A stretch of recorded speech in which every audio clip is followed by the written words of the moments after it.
Hey, friends, welcome back. I am Christina Guerrero, your host for She Believed Season 2. I'm super excited to be back. I cannot believe this, but it has been almost a year since I launched the first season of She Believed, and so much has happened in that last year, and I kept wanting to come back to do another season, and then something would just kind of get in the way.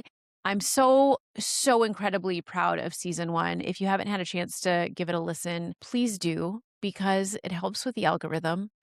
Your girlfriend here, she's trying to grow a podcast. She's trying to grow a media empire, and I can't do that without your help. But seriously, no, go back and give it a listen. It is based on my memoir, She Believed She Could, and each episode is a different chapter from my book, and I really cover all of the things that really make me me. And it was such a labor of love. I did it totally and completely independently, and I was so proud of it. Gosh dang it, I was so proud of it. But more than anything, I was so proud to have been able to share something about myself and then connect with you guys on the other end.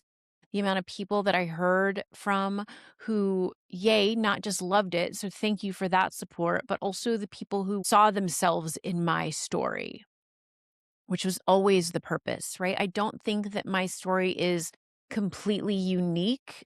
It's unique to me, but it's not unique. Like, we're all human and we all go through really, really hard things and challenging things and victorious things and empowering things. But to be able to recognize that your story is in somebody else's, for me, was just such a gift, and also the reason why I wanted to share my story.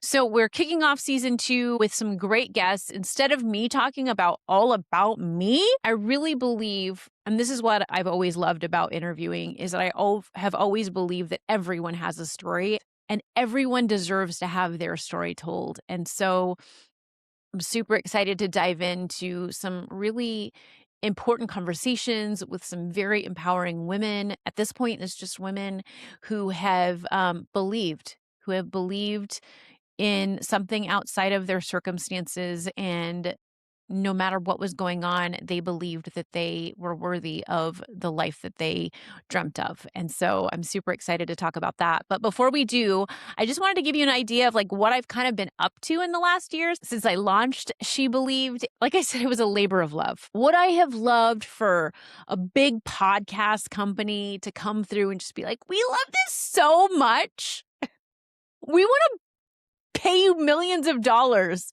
I mean, I would have taken hundreds of dollars, but that has that hasn't been the case. But also, I don't believe that that was ever the purpose necessarily. So after I launched my podcast, I took a break because, man, while it was the most gratifying thing that I've ever done in my career, it was also very exhausting. I put my heart and my soul into that podcast. Go back and give it another listen just for the downloads. Help a sister out. But I started building on top of that. So as I said, it started with my memoir, She Believed She Could, my just processing everything that had happened in my life up until this point, which was my childhood dreams, and then the harder things like sobriety and drinking problem and breast cancer.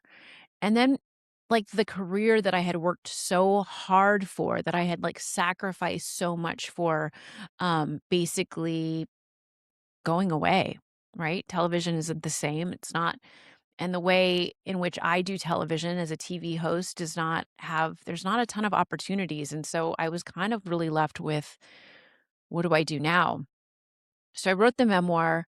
I did the podcast. And with those two things, they've really kind of laid the foundation for She Believed as a movement. And so I am now working on taking everything that I've learned, that I've processed, that I've moved through, that I've worked through, that I've healed through, and then taking that on the road. Not like a concert. I said taking it on the road. I am taking it on the road, speaking toward 2026. It's not exactly that, but it is taking it to the stage, conferences and summits and women empowerment conventions and gathering places. and taking everything that I've learned and bringing it to the stage. So that's kind of what I've been working on. And again, a labor of love at this point. I just thank God that He built me this way. He made me so that when I get an idea in my head, when He puts a calling on my life, I obey and I move boldly in that direction. Sometimes so much so that He tells me to, hey, slow down, or hey, go this way. And I'm so focused that I am not paying attention. And then I end up taking the long way. And then we have to come back full circle. And then we have to start again. So I'm really working on being more intentional and paying more attention to what it is that I'm being called to do. So that's what I've been doing. And I say that because the good God Almighty just put this fire in my heart, and then I go, and then I don't stop. And I always say I've done it before and I'll do it again, but by the grace of God. So anyway, so that is what I've been working on, but I have been jonesing to get back to the podcast. I know women who have incredible stories, who I think that you will get so much out of it. And so that is why I'm super excited to launch season 2. And that is coming at you next week with our very first guest, Liz Hernandez, who is a powerhouse of a woman. She is a radio DJ. She is a TV host. She is an entrepreneur of the most wonderful and purpose-filled kind. And I cannot wait for you guys to meet her if you don't know her already. All right, guys. So we will see you on the next episode. All right, let's go. Hey, you're still here. Man, your dedication to get to the end, that's inspiring.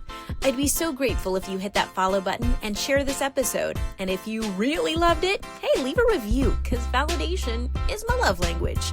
Until next time, in the immortal words of Journey, don't stop believing.